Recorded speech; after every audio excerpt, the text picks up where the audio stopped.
Hey guys, welcome back to the Teaching Student. I filtered through dozens of parties, interest groups, and institutions, which produces politics that may or may not meet public needs. So, institutionalism shifts our focus to formal structures like constitutions, parliaments, courts, and parties. The UK's parliamentary system is rooted in centuries of tradition, emphasizing majority rule and cabinet responsibility. The US Congress, on the other hand, has strong checks and balances that often produce gridlock but also prevent domination by a single party. Political culture theory adds another layer, arguing that citizens' beliefs, values, and behavior shape how institutions work. Japan's culture of consensus and group harmony produces politics that value negotiation over stability. France, by contrast, has a culture of protest where citizens frequently take to the streets to influence politics. Political culture explains why systems that look similar on paper can behave very different in practice. Now let's look at types of system. So the first system you're going to look at is democracies. So democracies can take parliamentary or presidential form.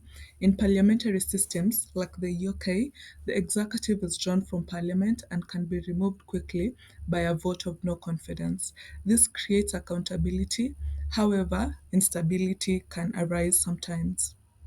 In presidential systems like the US, the executive and legislature are elected separately, which creates stability in leadership, but sometimes they face policy deadlock because of the separation of powers.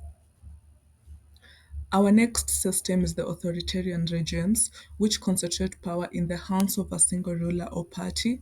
For instance, China is a good example. It's a one party system that combines centralized political authority with market reforms.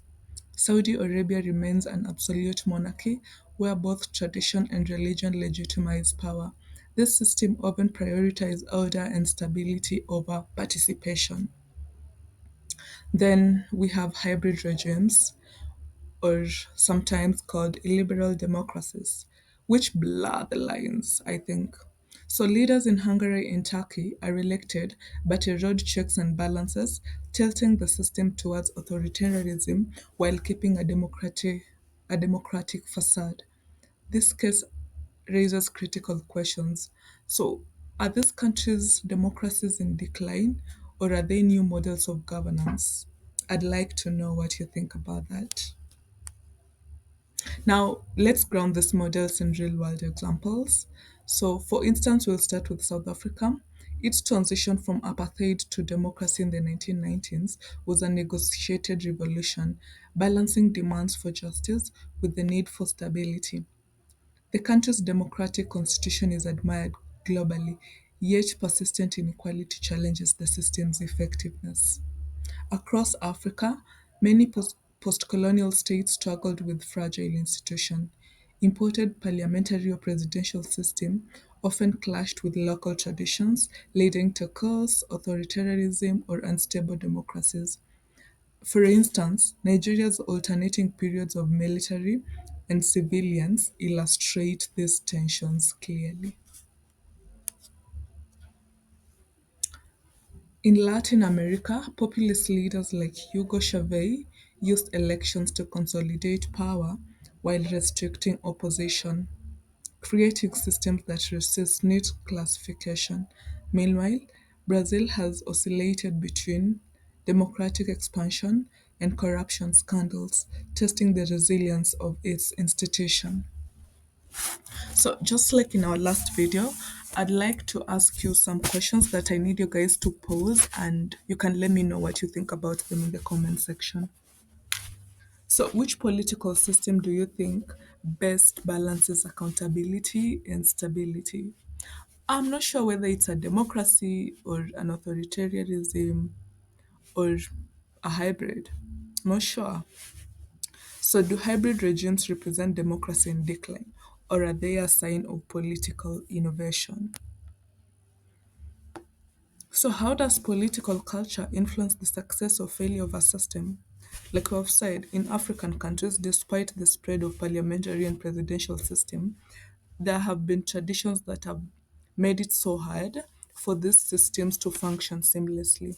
So I would want to know what you guys think on how political culture influences the success or failure of a system.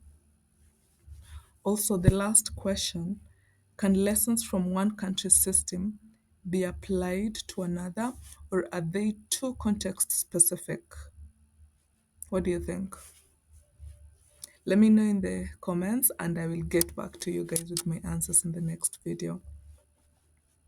So, to summarize the video, we have explored theories, system types, and comparative examples to see how political scientists make sense of governments worldwide. So, the key takeaway in this video is that no system exists in isolation. Each reflects a unique history, culture, and set of challenges. Comparative politics equips us with tools to recognize these patterns and think critically about our own